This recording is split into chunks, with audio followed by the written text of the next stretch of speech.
Welcome! In front of me I have SUUNTO Run watch, and I'm gonna show you how to change the watch face on this watch.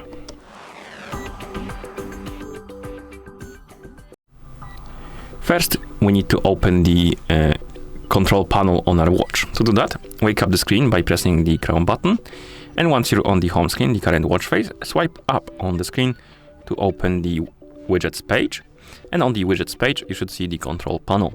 Tap on it. Now scroll through the control panel and look for the option called customize, and once you find it, tap on it and then tap on the watch face option, and now you can scroll through the list of watch faces by swiping on the screen. Look for the watch face you would like to use on your watch, and once you find the watch face you like, you can simply tap on it. Then you can customize the color scheme and then tap on it, I believe, or not.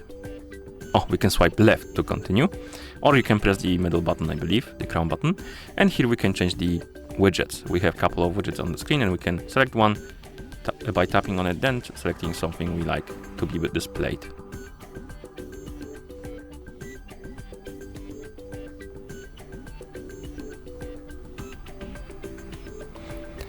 Okay, and once you're done, you can tap on the check mark or press the confirmation button to confirm. And now if you go back to watch face, you should see your watch face right here. And that's how you change the watch face on this watch. Thank you for watching. If you found this video helpful, please consider subscribing to our channel and leaving a like on the video.